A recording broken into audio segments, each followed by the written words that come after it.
মাসেরও বেশি সময় কেটে গেছে, কিন্তু পানীয় জল মিলছে না।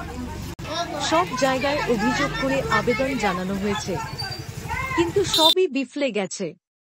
তাই শেষ পর্যন্ত ক্ষোভে ফেটে পড়লেন আসানসোলের জামুরিয়ার বিজয়নগরের বাসিন্দারা। শুক্রবার সকালে পানীয় জলের দাবিতে হঠাৎই রাস্তায় নেমে বিক্ষোভে সামিল হলেন শতাধিক গ্রামবাসী। রাস্তা অবরোধের কারণে বন্ধ হয়ে যায় যান চলাচল। সৃষ্টি হয় ব্যাপক যানজট। এলাকার বাসিন্দাদের সূত্রে জানা গেছে, প্রায় 1 মাস ধরে এলাকায় পানীয় জলের সরবরাহ কার্যত বন্ধ। অথচ বিজয়নগর গ্রামেই রয়েছে একটি বড় জলের ট্যাঙ্ক, যেখান থেকে জামুরিয়ার নানা প্রান্তে জল সরবরাহ করা হয়। অথচ সেই ট্যাঙ্কের পাশেই বসবাস করা মানুষদের বাড়িতে জল পৌঁছচ্ছে না। বিক্ষোভকারীদের অভিযোগ, আমাদের চোখের সামনেই ট্যাঙ্ক থেকে জল যায় অন্যত্র, অথচ আমরা নিজেরাই তীব্র জলসংকটে দিন কাটাচ্ছি। তাদের আরও অভিযোগ, দীর্ঘদিন ধরে কর্তৃপক্ষের নীরবতা ও প্রশাসনিক উদাসীনতায় বিপাকে পড়েছেন এলাকাবাসী। বেশ কিছুক্ষণ ধরে চলা রাস্তা অবরোধের খবর পেয়ে ঘটনাস্থলে পৌঁছায় জামুরিয়া থানার কেন্দা ফাঁড়ি ও জামুরিয়া ট্রাফিক গার্ডের পুলিশ। তাদের দাবির কথা নির্দিষ্ট জায়গায় জানানো হয়েছে। পুলিশের এই আশ্বাসের পরে রাস্তা অবরোধ তুলে নেন স্থানীয় বাসিন্দারা। তারপর আস্তে আস্তে স্বাভাবিক হয় যান চলাচল।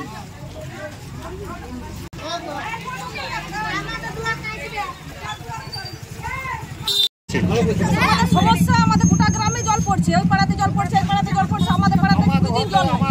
আমাদের পাড়াটা গোটায় 20 দিন জল পড়ে নেই। সমস্যা হয়েছে ওই ভাইফোঁটার দিন থেকে। সেখানে আমরা গিয়েছিলাম, সেখানে আমরা মেয়ে ছেলেরা গিয়েছিলাম, গাড়িতে করে জল দেওয়া হয়েছিল, সেখানে আমরা সবাই গিয়েছিলাম, কিন্তু কোনো বিচার পাইনি। হ্যাঁ, জল নাই তো কলে,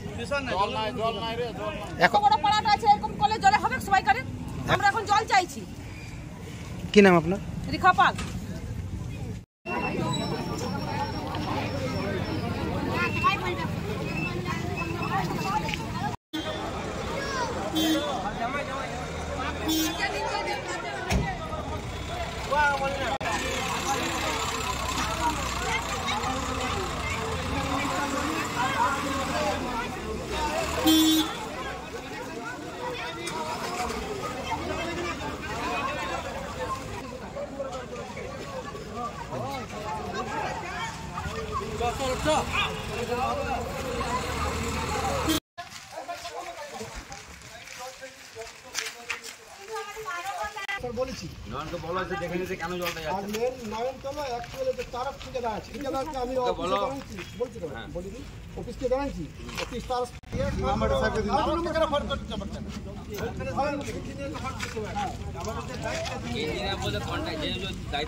Go,